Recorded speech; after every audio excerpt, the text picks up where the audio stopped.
शुभविवाह या मालिकेच्या 17 ऑगस्टच्या भागामध्ये आता कोर्टामध्ये खऱ्या अर्थाने केस सुरू होते। इकडे आता प्रथमेश दातार या मुलाला बोलवलं जातं आणि भूमीला मुद्दाम पाणी सांडवून भानुशाली वकिलांनी खाली पाडलेलं असतं।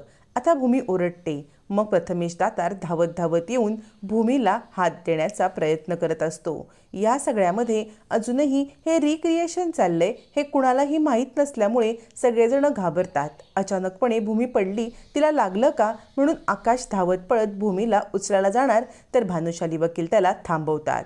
आता मात्र प्रथमेश दातार समोर येतो आणि त्याच वेळेला तेच CCTV फुटेज आकाश समोर येऊन सोनलला हात देत असतो ते दाखवलं जातं। प्रथमेश दातारची ॲक्शन आणि आकाशची ॲक्शन सेम असते। मग भूमी सांगते, नाही रे बाळा, माझा पाय मुरगळलाय, मला नाही रे उठता येत। मग प्रथमेश मागच्या साईडने जाऊन भूमीला उचलण्याचा प्रयत्न करतो। सेम CCTV फुटेज प्ले केलं जातं। आकाशसुद्धा इकडे सोनलला उचलण्यासाठी मागून आलेला असतो। असं एक एक घटना समोर आणत आता मात्र प्रथमेशने केलेली ॲक्शन आणि आकाशने केलेली ॲक्शन कोर्टासमोर आणली जाते आणि थोडक्यातच आकाश 10 वर्षाच्या मुलासारखं सेम टू सेम वागतंय हे आता समोर येतं। मग भानुशाली वकील म्हणतात, आकाशने जे केलं ना ती सुद्धा प्रथमेश सारखीच त्याची एक रिफ्लेक्स ॲक्शन होती। 10 वर्षाच्या मुलाला समोर कोणीतरी पडलंय तर आपण त्यांना उचलायला जावं, समोरून हात दिल्यावरती उचलता येत नाहीये म्हणून तो मागून उचलायला गेला। भूमी म्हणते, नाही रे बाळा, पण मला ना उठताच येत नाहीये, पाय मुरगळला असल्यामुळे। मग प्रथमेश समोर येतो, हात देतो आणि म्हणतो, उठ ना ताई।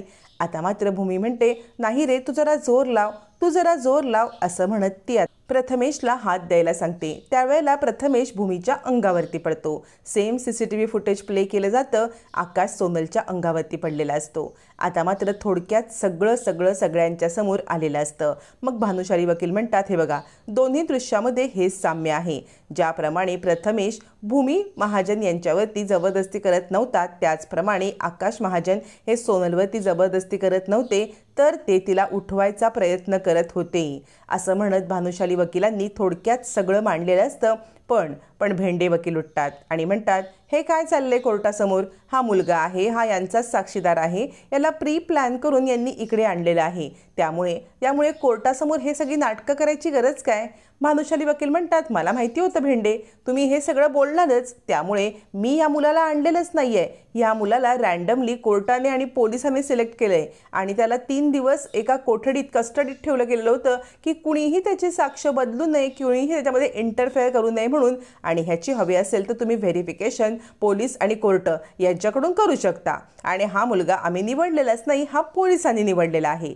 आता मात्र इकडे भानुशाली वकील म्हणतात, आणि हे सगळं प्रूव्ह करण्यासाठी मला शैलेश वर्तक या डॉक्टरांना बोलवायचं आहे, असं म्हणत शैलेश वर्तक डॉक्टरांना बोलवलं जातं। मग भानुशाली वकील म्हणतात, तुम्ही आकाशचे डॉक्टर आहात ना?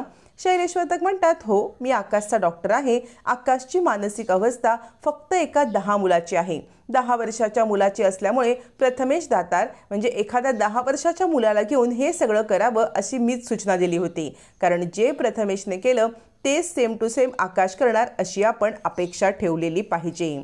प्रथमेशने जे काही केलंय त्याचप्रमाणे आकाशने केलंय।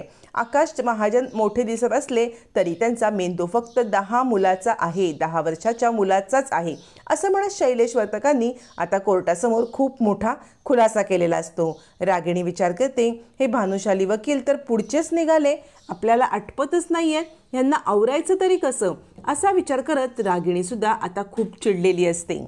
तोपर्यंत आता मात्र कोर्टासमोर पुन्हा एकदा सगळे पुरावे सादर केले जातात। भेंडे वकील म्हणतात, हे बघा, याची मानसिकता 10 वर्षाची आहे किंवा याने 10 वर्षाच्या मुलाची सगळी ॲक्शन केली, पण त्याच्यामुळे त्यांचा हेतू हा निष्पाप होता हे नाही ना सिद्ध होत, त्यांचा हेतू हा सोनलवरती जबरदस्तीच करण्याचा होता हे सिद्ध होतंय। याच्यावरती भानुशाली वकील म्हणतात, तुमच्या सगळ्या प्रश्नांची तुम्हाला उत्तर मिळणार आहेत, फक्त थोडी शांती धरा, असं म्हणत आता CCTV फुटेज पुन्हा एकदा प्ले करण्यासाठी सांगितलं जातं। CCTV फुटेज प्ले करता करता भानुशाली वकील सांगतात, हे बघा, सगळ्यात पहिल्यापासून आपण CCTV फुटेज बघूया, म्हणजे अधूनमधून सुरुवात केली तर आपल्याला जे पाहायचं आहे ते कळणार नाही। सगळ्यात पहिले आकाश महाजन त्यांच्या रूममध्ये त्यांच्या केबिनमध्ये ड्रॉइंग काढत बसले होते। स्वतःहून सोनल उठले, हा बघा, कारण आकाश महाजन यांनी त्यांना बोलवलेलंच नाहीये, ते फक्त आपलं ड्रॉइंग काढण्यामध्ये मशगूल होते। पण या स्वतःहून उठून तिकडे आलेल्या आहेत आणि त्यांनी स्वतः हा शब्द नोट करा मिलॉर्ड असं म्हणत आता स्वतः हा शब्द खूप वेळा मांडला जातो. मग सोनल महाजन इकडे आल्यात आणि सोनल महाजन आकाशच्या बाजूला बसल्या होत्या. त्यावेळेला पाहिलं का तुम्ही, आकाश महाजन हे थोडेसे गडबडले. म्हणजे जर का एखाद्या पुरुषाला जबरदस्ती करायची आहे तर सोनल जवळ आल्यावरती आकाशने असं गडबडायला नको होतं. बरं, ते झाल्यावरती त्या पेन्सिल शार्प करायला गेल्या. पेन्सिल शार्प करायला गेल्यावरती जर आपण ब्लेडने पेन्सिल साफ करत असू तर डोळ्यामध्ये कचरा जाणं हे साहजिक आहे. पण शार्पनरने पेन्सिल शार्प करत असताना डोळ्यामध्ये कचरा जाणं हे शक्यच नाही आहे असं म्हणत भानुशाली वकिलांनी दुसरा पॉईंट मांडलेला असतो. त्यानंतर ते सांगतात की डोळ्यात कचरा गेला तर आकाश महाजन आपल्याला दिसतंय ते फुंकर मारण्यासाठी सोनलच्या डोळ्यामध्ये पुढे गेलेले आहेत आणि पहा त्यांचे हात कुठे आहेत. जर एखाद्या व्यक्तीला जबरदस्ती करायची आहे तर तो पुढच्या व्यक्तीला पकडून ठेवेल ना, हात मागे घेऊन का बरं जबरदस्ती करायला जाईल. आणि आता पुढे तुम्ही पाहू शकता ज्या वेळेला आकाश महाजन हे सोनल वरती पडले त्याच वेळेला ते एकदम अनकम्फर्टेबल पोझिशनमध्ये होते. त्यावरती आपण नंतर बोलू. आधी आपण स्टाफची साक्ष घेऊ. आता कदम स्टाफ मेंबरला बोलवलं जातं. कदमला बोलवल्यावरती भानुशाली वकील म्हणतात, मला तुम्ही एक सांगा की ज्या वेळेला तुम्ही केबिनमध्ये गेलात तेव्हा तिथे काय दृश्य होतं बरं. याच्यावरती कदम म्हणतात, खरं सांगायचं तर आम्ही सगळेच जण आत गेलो तेव्हा सोनल मॅडम जोरात ओरडत असल्यामुळे आमचं लक्ष त्यांच्याकडेच गेलं. त्या मला वाचवा, मला सोडवा असंच बोलत होत्या आणि त्यामुळे आकाश सरांकडे आमचं लक्ष गेलं नाही. पण नीट आठवलं असता आत्ता मला आठवते की आकाश सर पण मला सोडा, मला सोड असंच म्हणत होते. असं म्हटल्यावरती भानुशाली वकील कोर्टासमोर मुद्दा मांडतात, बघितलं का, जर का एखाद्या पुरुषाला जबरदस्तीच करायची आहे तर तो मला वाचव असं का बरं म्हणेल, त्याला काय गरज पडले. याच्यात कदम म्हणतात, हो हे नंतर विचार केला असता माझ्या लक्षात आलं होतं, पण त्यावेळेला ही गोष्ट काही लक्षात आलीच नाही कारण सोनल ही इतकी आरडाओरडा करत होती की आमचं लक्ष तिच्याकडेच गेलं. आता कोर्टासमोर दुसरा मुद्दा मांडला जातो. त्यानंतर भानुशाली वकील म्हणतात, जर एखाद्या व्यक्तीला जबरदस्तीच करायची आहे मला सोडव असं तो म्हणणार नाही. आता CCTV फुटेज पुन्हा एकदा प्ले केलं जातं. मग भानुशाली वकील म्हणतात, नीट बघा, आकाश महाजन यांचे हात फरशीवरती आहेत. जर एखाद्या व्यक्तीला जबरदस्ती करायची आहे तर तो समोरच्या व्यक्तीला हात जखडून ठेवेल.